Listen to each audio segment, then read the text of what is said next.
warahmatullahi wabarakatuh. Kembali lagi bersama saya Arnitia Permana dalam kelas Arnitia. Nah, kali ini kita mau membahas materi kelas 9 di semester 2, yaitu tentang teks diskusi. Namun, sebelum kita masuk ke pembahasan materi kelas 9 teks diskusi ini, Ibu akan menyampaikan kompetensi dasar yang akan kita capai pada pertemuan hari ini. Oke? Kompetensi dasar yang akan kita capai pada hari ini adalah KD 3.9, yaitu mengidentifikasi informasi teks diskusi berupa pendapat pro dan kontra dari permasalahan aktual yang dibaca dan didengar. Dan KD 4.9 menyimpulkan isi gagasan, pendapat, argumen yang mendukung dan yang kontra, serta solusi atas permasalahan aktual dalam diskusi yang didengar dan dibaca.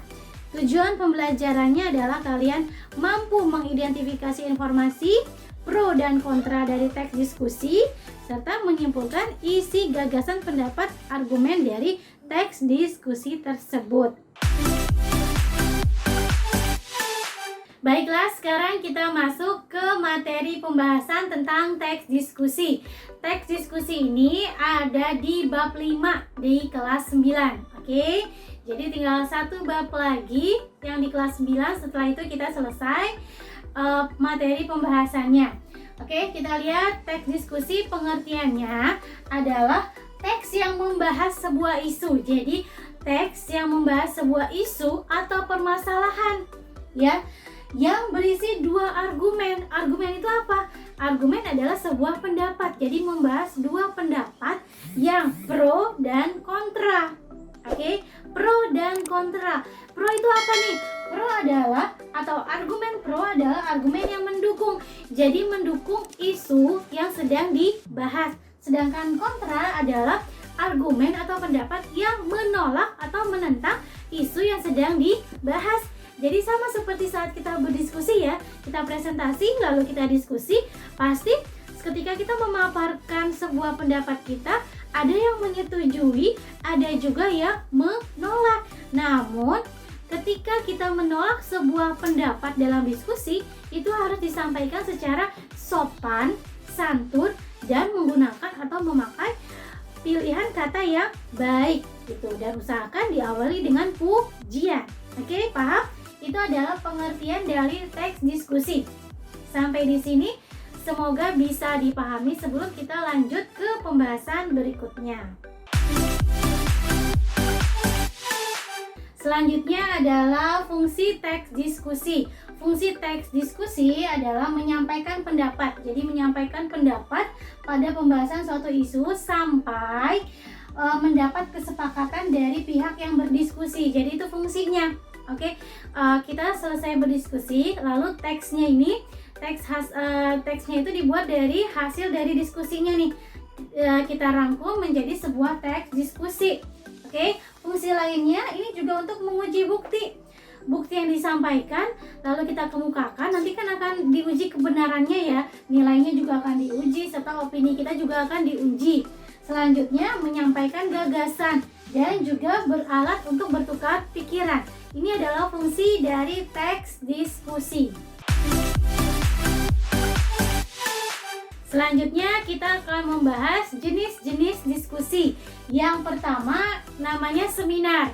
Jadi seminar ini adalah pertemuan khusus yang dihadiri oleh seorang guru besar atau beberapa guru besar untuk membahas suatu permasalahan atau melakukan studi secara menyeluruh. Nah, ini diperlukan hadirnya cendekiawan atau guru besar, orang yang ahli dalam bidang tertentu. Itu adalah seminar.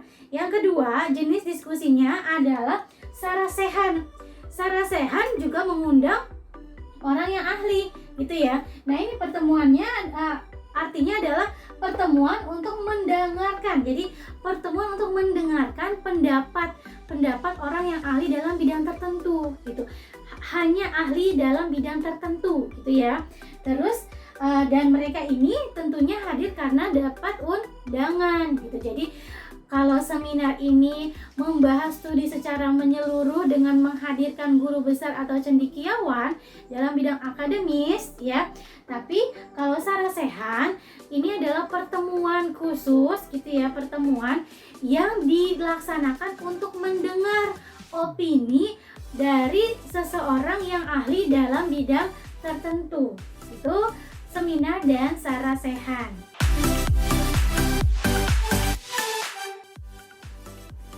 Jenis diskusi yang berikutnya adalah simposium.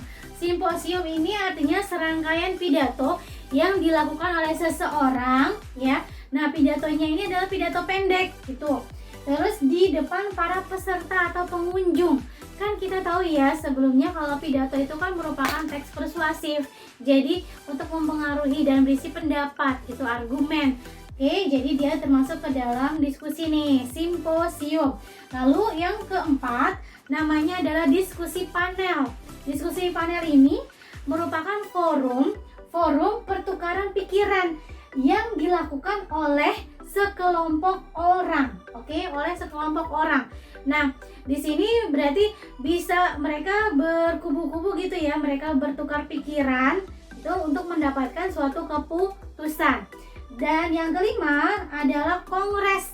Kalau kongres ini diskusi yang lebih besar lagi karena pengertiannya adalah pertemuan besar yang dihadiri oleh wakil-wakil organisasi. Bisa wakil negara, bisa wakil misalnya pejabat-pejabat negara, wakil-wakil di kementerian gitu ya, atau misalnya pertemuan kepala sekolah. Nah, itu pokoknya dia disebut sebagai kongres karena menghadirkan wakil-wakil dari sebuah organisasi atau instansi. Gunanya untuk apa?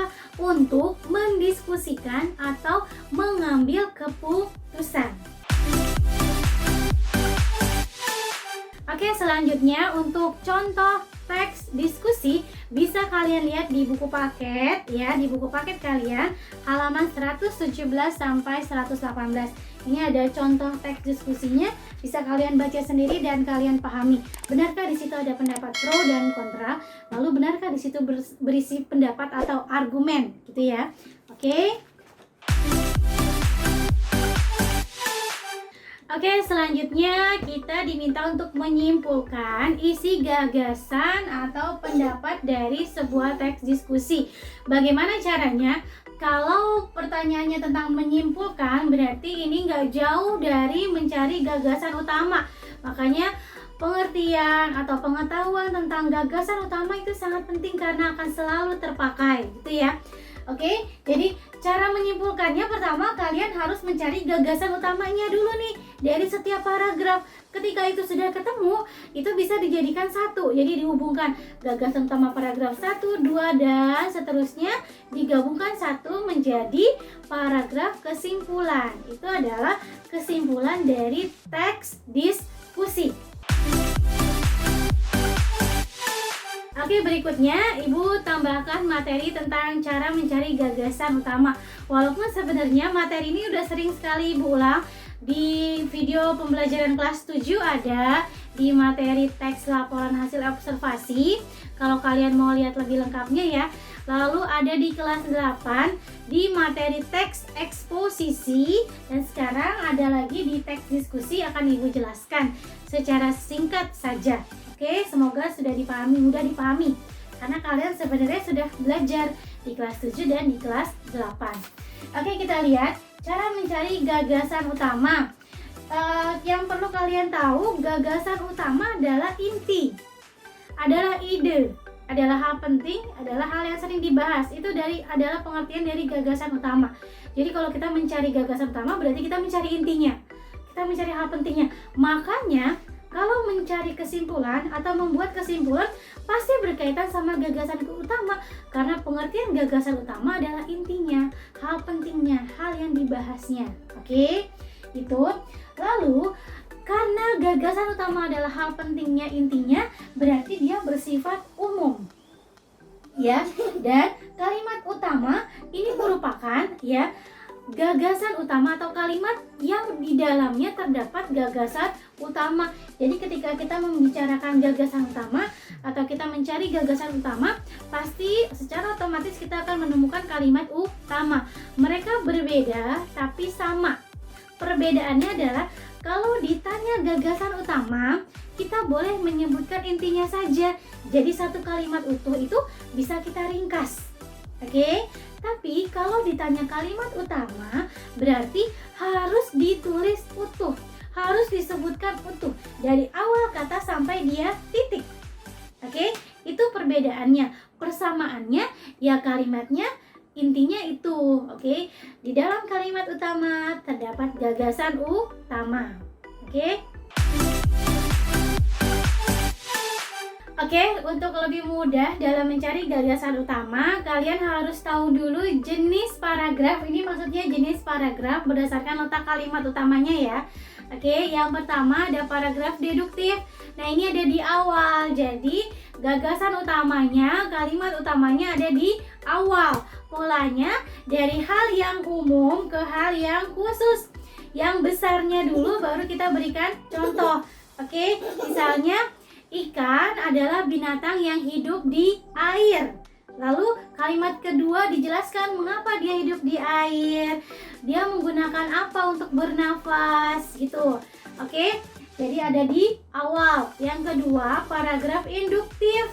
Ya, dia letaknya di akhir. Kebalikan, kalau yang tadi umum khusus, yang ini khusus umum. Jadi dari contoh, penjelasan, bagian, uraian, baru ke intinya. Oke, baru ke hal yang umumnya. Ya, misalnya dijelaskan ikan berkembang biak di mana, lalu bernafas dengan apa, lalu ikan itu memiliki jenis-jenis apa, baru di akhir itulah ikan atau itulah pengertian dari ikan. Oke, selanjutnya adalah paragraf campuran. Dia ada di awal dan di akhir, tapi bukan berarti gagasan utamanya atau kalimat utamanya ada dua, bukan. Karena yang namanya inti itu tetap satu. Lalu kenapa ini ada di awal dan akhir? Ini hanya berupa pengulangan. Ya, misalnya ikan adalah hewan yang hidup di air, lalu dijelaskan di akhir diulangi lagi. Dengan demikian, ikan adalah hewan yang hanya bisa hidup di air. Begitu, oke? Itu adalah jenis paragraf berdasarkan letak kalimat utamanya. Oke, supaya lebih mudah, bagaimana cara mencari gagasan utama?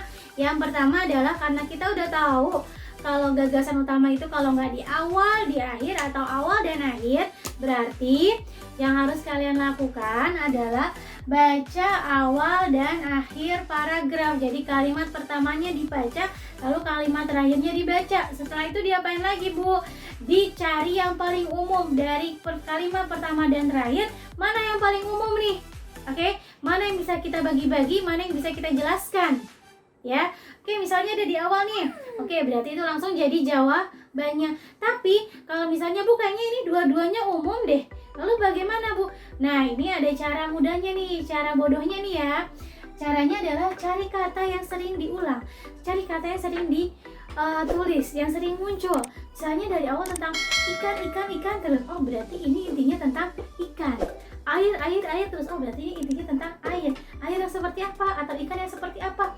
Oh, ini tentang alasan ikan hidup di air gitu. Oke, baik, semoga bisa dipahami ya, dan kalian mengerti. Kalian bisa mengerjakan latihan soal di buku paket kalian.